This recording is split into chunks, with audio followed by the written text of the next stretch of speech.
Dear students, how are you all? We are at the brink of this chapter 3, the force.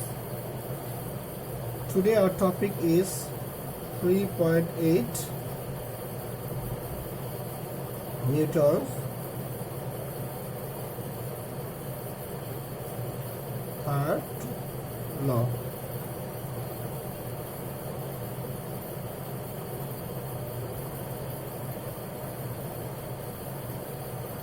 We have learned from Newton's first law what happens when no force is applied. We have learned from Newton's second law what happens when a force is applied.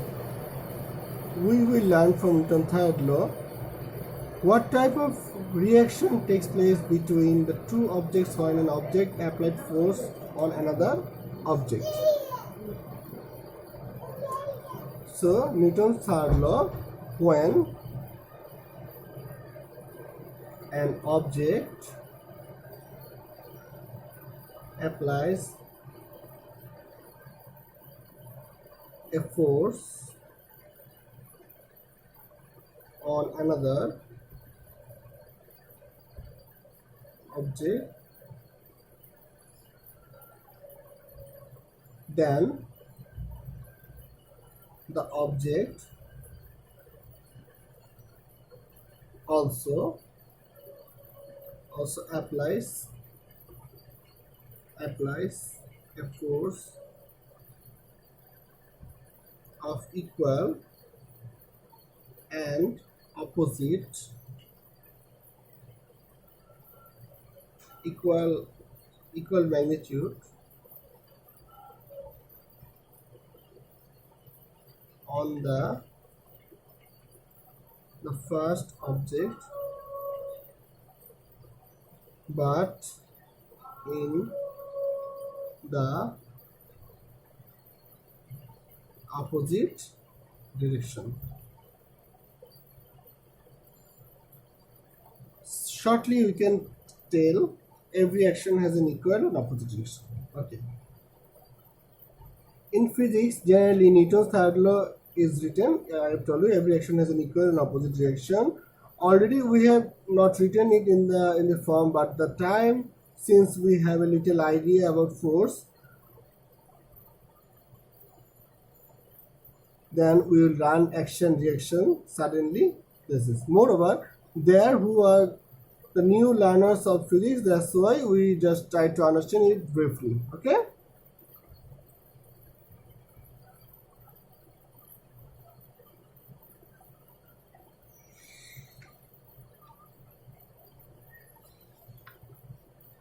The matter will be cleared with the help of some example. Let us consider the mass of M is allowed to fall from a certain height.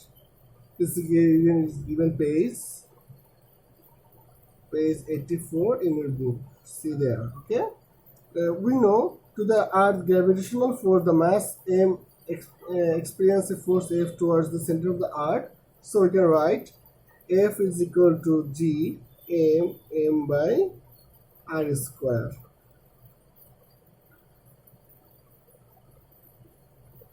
Newton's third law, we know that mass M is also attracted by the giant Earth towards the itself. The force is F, also F, but the opposite direction.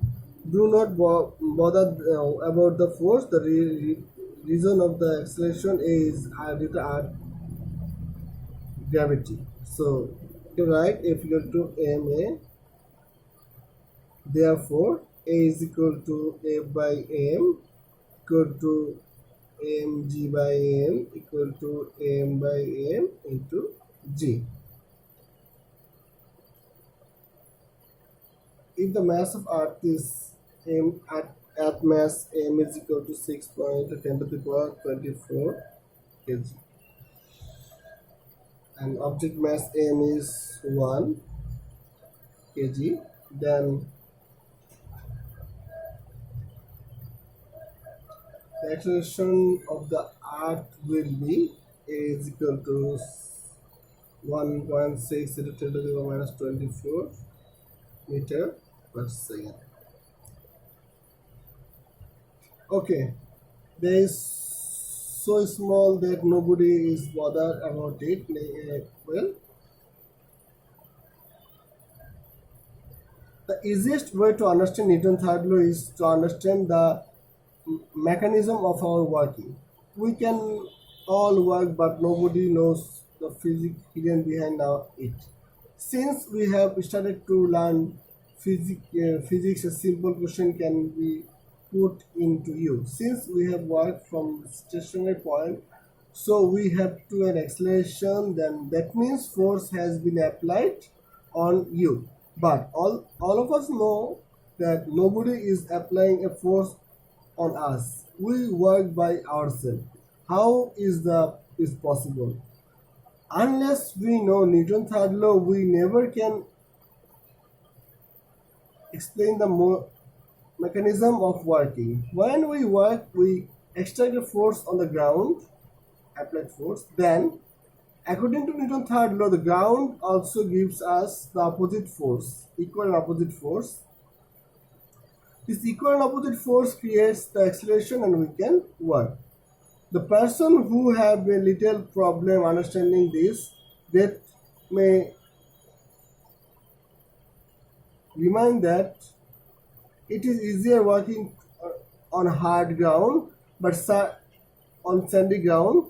The reason is that it is not possible to apply force on the sand. This, this is this is hard to work there. The matter can be clarified more if one is allowed to work on a very smooth surface, lubricant with the soap, water, or oil. The friction is hardly present, so you can apply a backward force at all. The due to this, we will not get the force on us as the reaction force, so we cannot work at all. We must leave out. But if you cannot apply force at all, how can you get a reaction force? That's how we cannot work there. There's a question for it.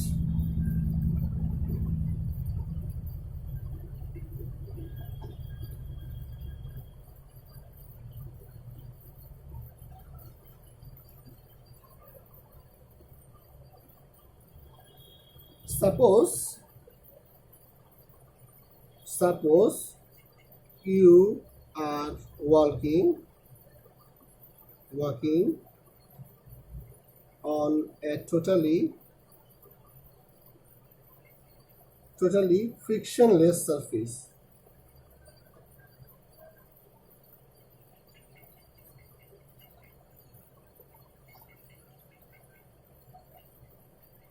Mass is 50 kg.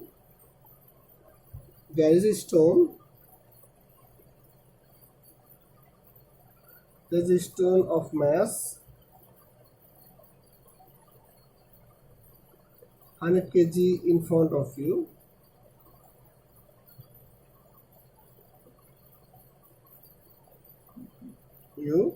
You decide that you will push the stone.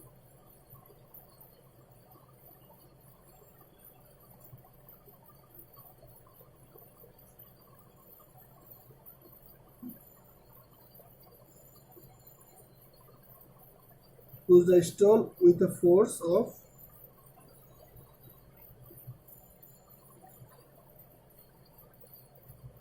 50 Newton, and will move it from one end to another end.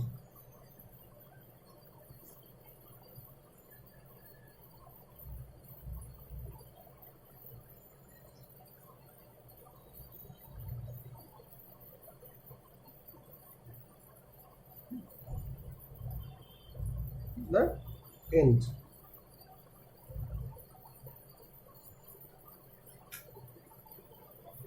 What will be the velocity?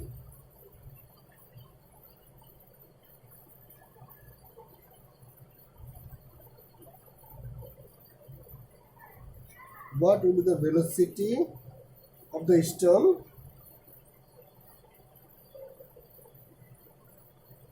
after 10 seconds. Okay, so how can we do the math? Firstly, we try to decide the acceleration to move the stone, because when you push the stone with a force of 50 Newton, then according to the Newton third law, the stone will push you also with a force of 50 Newton. The acceleration of the stone will towards the right is A is equal to F by M. That means 50 by 100, that means 0.5 meter per second. Your acceleration will be exactly towards left. So my acceleration will be exactly towards left, on the opposite direction is F by M. So M by 50 by 50 equal to 1 meter per second. Okay. Therefore,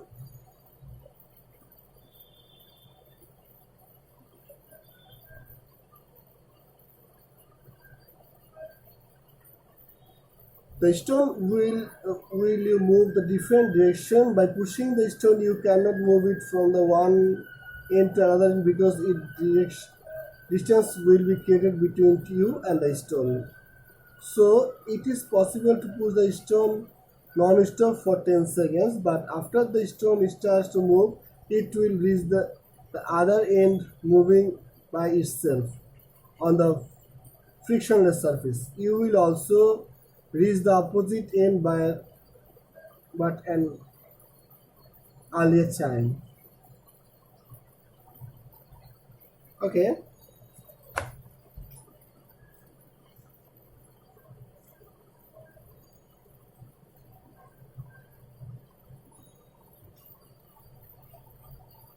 Okay. A.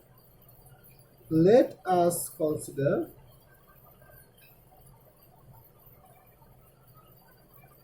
your push on the stone for 2 seconds. Then what happened? V is equal to U plus AT equal to 0.0 plus 0.5 into 2, 1 meter per second square. So 1 meter per second, my mistake. Velocity is 1 meter per second. So then the stone will move with uniform velocity of 1 meter per second. In 2 seconds, your velocity will be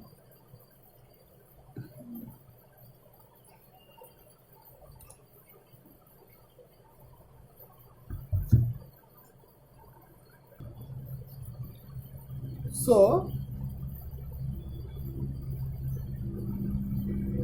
then the stone will move with the uniform velocity of 1 meter per second. In 2 seconds, the velocity will be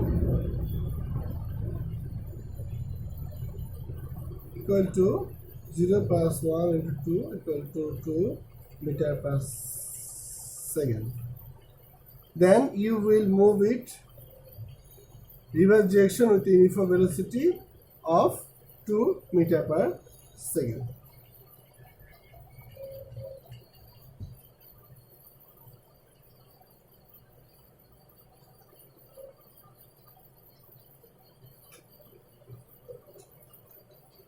Now topic 3.9,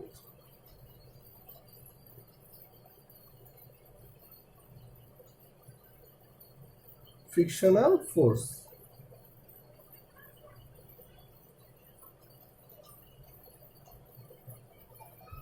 Earlier we have discussed gravitational force, gravity spring force. Now we shall discuss about a total different type of force, that is called frictional force. When you try to move an object on a surface, the surface gives us a force of opposite or a resistance. This resistance is called friction. The friction force always works in the direction reverse to the applied force. If some weight put on the wooden piece, it will seen that the frictional forces increase also. Through we through the weight of the force and the friction are normally to each other. Okay, this friction occurs with the rough surface of the rough surface and the rough surface of the object also. As smooth the surface is, friction become less, and as frictionless, there is no friction at all, as we told yesterday. Then we write 3.9.1 types of friction.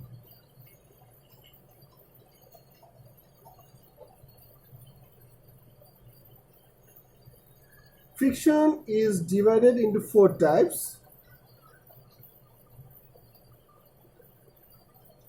One, static friction.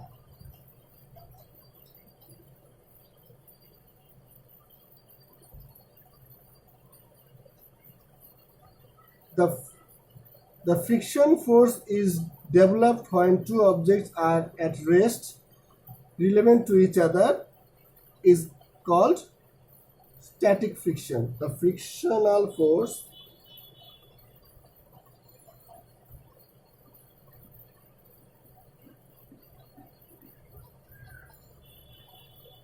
that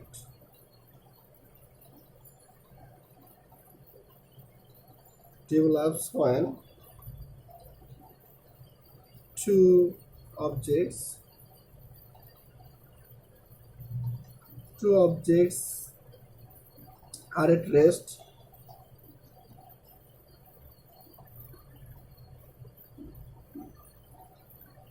to each other is called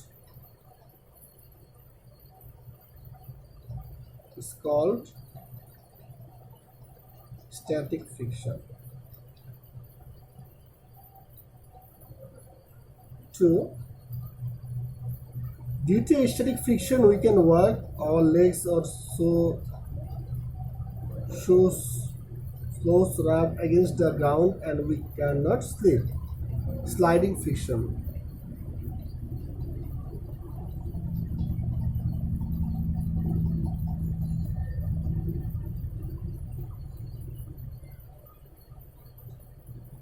The frictional force that is created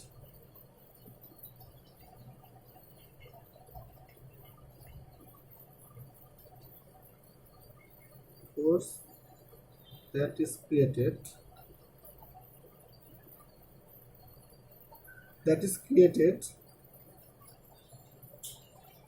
when an object is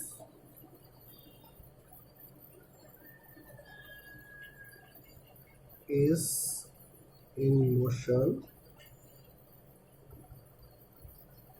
relevant to relative to another object is called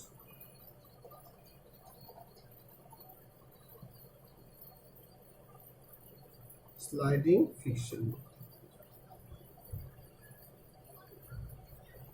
When we grip the bike of a cycle, it presses the wheel and creates the motion of rotation wheel due to the sliding friction.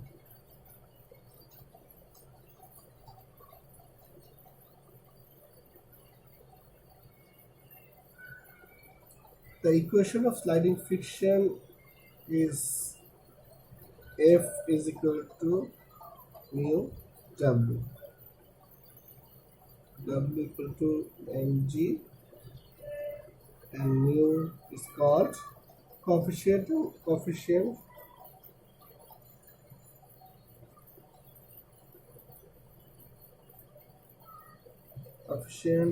of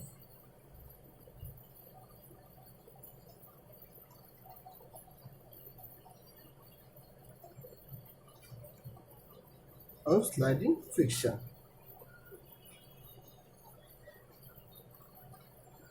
Then rolling friction.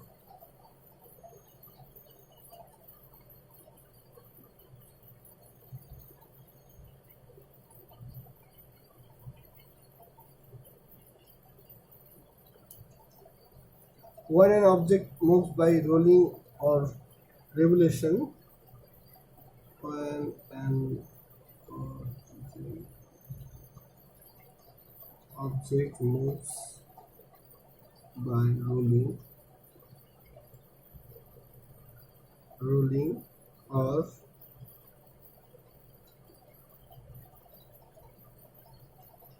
revolving on a surface,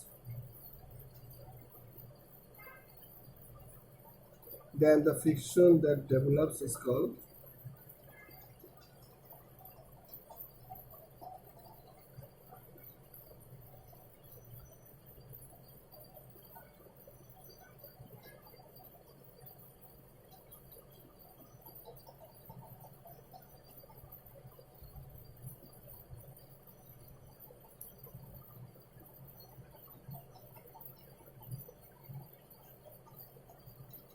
rolling friction.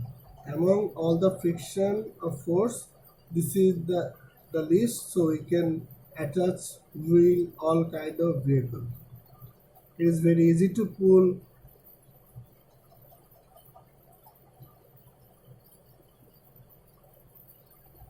suitcase attached to the wheel. It suitcase have to no wheel, it will be very difficult to move or pull it on the floor. Then finally fluid friction.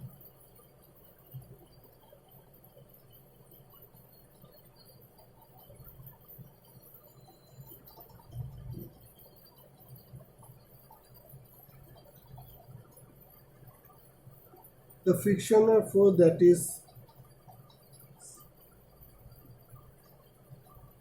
the frictional force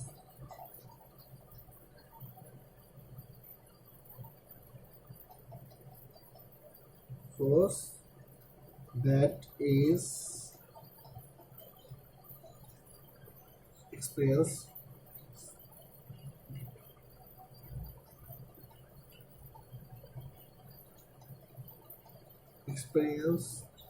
by an object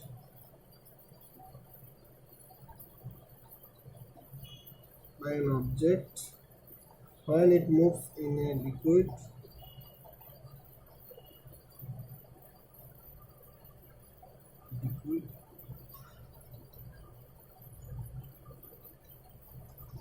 liquid or gaseous substance.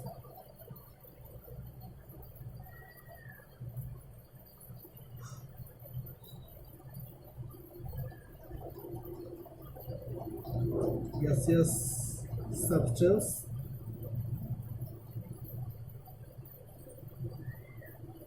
is called fluid friction.